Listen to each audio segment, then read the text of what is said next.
ছায়া বিভীষিকার জঙ্গলে। তিন বন্ধু অনিক, তপন ও রবি ইতিহাস আর রহস্যে ঘেরা পুরনো জায়গা খুঁজে বেড়াত।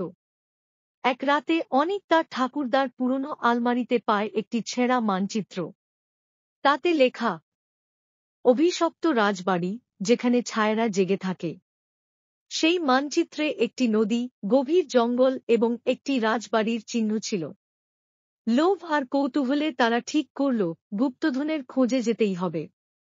দীর্ঘ সফরের পর তারা পৌঁছে যায় এক অজানা নদীর ধারে। নদীর পাড়ে একটা কাঁপা হাতে লেখা বোর্ড ঝুলছে, এখানে প্রবেশ নিষেধ, ফিরে যাও যতক্ষণ সময় আছে। হাওয়ায় বোর্ডটা দুলছিল, আর আশেপাশে যেন সব আওয়াজ থেমে গেছিল। হঠাৎ কুয়াশার মধ্য থেকে ভেসে আসে একটা নৌকা, আর তাতে বসেছিল এক হাড় জিরজিরে মাঝি। চোখ দুটো যেন খোলা, কিন্তু প্রাণহীন। সে কাঁপা কণ্ঠে বলল, তোমরা যাকে ধন ভাবছ ওটা অভিশাপ।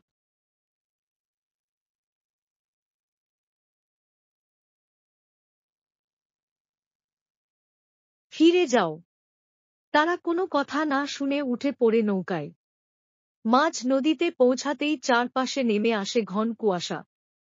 হঠাৎ অদৃশ্য কণ্ঠে ভেসে আসে ফিসফাস, তোমরা এসেছ। অনেক বছর পর। নদী পার হয়ে তারা পৌঁছায় এক অন্ধকার জঙ্গলে। গাছগুলো যেন হাত বাড়িয়ে টেনে নিতে চাইছিল, মাটি থেকে শোঁ শোঁ আওয়াজ। কিছু দূরে দেখা যায় ভগ্নপ্রায় এক রাজবাড়ি। দুটো জানালার মাঝে দাঁড়িয়েছিল একটা ছায়া, ঠিক মানুষ নয়, যেন কুয়াশা দিয়ে গঠিত কিছু একটা। তারা ভয় পেয়েও এগিয়ে যায়। হঠাৎ তপন বলে ওঠে, আমার পেছনে কে? সবাই ঘুরে দেখে, কেউ নেই। 1 মিনিটের মাথায় তপন অদৃশ্য।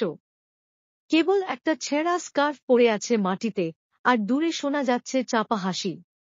রবি আর অনেক দৌড়ে ঢুকে পড়ে রাজবাড়ির ভেতরে। ছাদ থেকে ঝুলছে বিশাল ঝাড়বাতি, কিন্তু কোনো আলো নেই। দেয়ালে ছবি, যেগুলো একসময় জমিদারদের ছিল, এখন সেগুলোর মুখ বিকৃত, চোখ থেকে রক্ত ঝরছে। এক ঘরে ঢুকতেই দরজা বন্ধ। রবি দরজা খুলতে যায়, কিন্তু দরজাটা যেন শ্বাস নিচ্ছে। হঠাৎ তার সামনে পড়ে একটা ছেঁড়া দিনলিপি। এই রাজবাড়ির প্রতিটা ইট, প্রতিটা ছায়া, সব রক্ত চায়। হঠাৎই দেওয়াল ফেটে বেরিয়ে আসে হাত। অদৃশ্য কিছু টেনে নিয়ে যায় রবিকে। অনেক চিৎকার করে ওঠে, কিন্তু চারপাশে কেবল প্রতিধ্বনি। তোমার পালা এবার। অনেক ছোটে, হাঁপাতে হাঁপাতে পৌঁছে এক সোনার বাক্সের সামনে। বাক্সের গায়ে লেখা, ধন নয়, এ এক ছায়ার দরজা। একবার খুললে ফিরে যাওয়ার পথ বন্ধ। সে আর কিছু বুঝে উঠতে পারে না।